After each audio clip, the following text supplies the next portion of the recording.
We're going to start learning about a type of object in math called a polynomial. And a polynomial is made up of something called terms.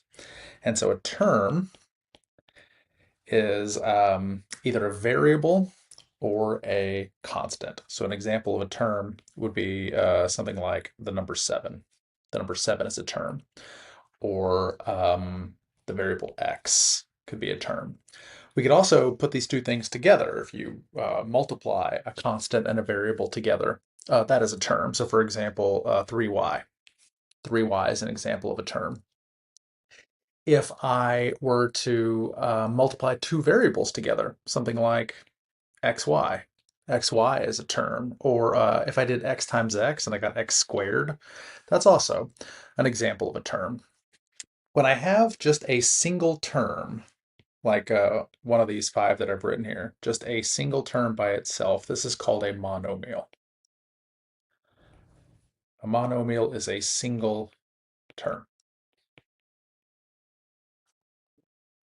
When I put two monomials together using either an addition or a subtraction sign, for example, if I did something like, let's just combine the first two, let's do 7 plus x. This is now two terms that are separated by a plus sign. This is called a binomial, bi meaning two. So there's a binomial. Another example of a binomial would be something like x plus y. It doesn't have to be a plus sign, it could be a minus sign as well. So I could do something like k squared minus 4. That's an example of a binomial. Or something like 3r to the fourth power minus 9. That's an example of a binomial. It's two terms separated by a plus sign or a minus sign. If I have three terms, I'll bet you can guess what that's called. If I've got three terms separated by pluses or minuses, that's called a trinomial. So a trinomial could be something like x squared plus 5x plus 6. There's an example of a trinomial. Or y to the fourth power minus 2z plus 11.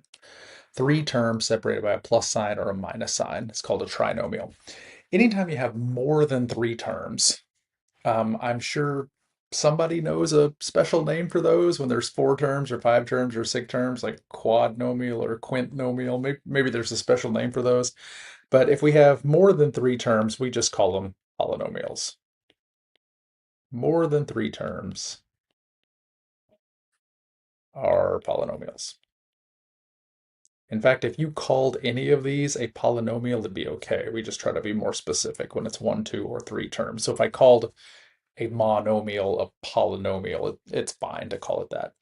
We just try to be more specific. So a polynomial could be something like 4y to the third power minus 3x squared minus 6 plus 2k. There's an example of a polynomial because it has 4 terms.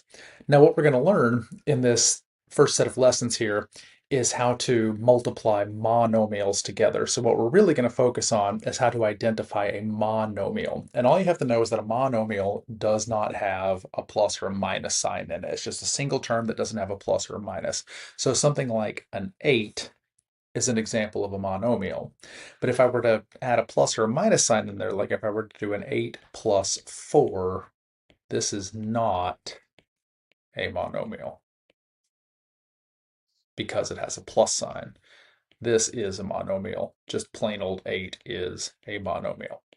So variable, constant, or the product of variables and constants, including exponents. If it has an exponent, that's okay too. It just can't have a plus or a minus sign in it, and that is considered a monomial. Okay, so a constant, meaning just plain number, a variable, like x, y, whatever.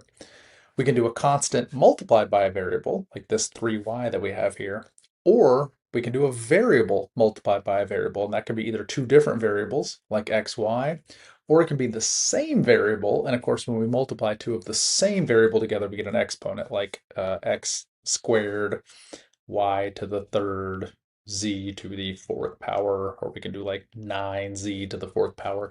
Those are all monomials as long as they do not have a plus or a minus sign. And in the next lesson, we're going to learn how to multiply monomials together.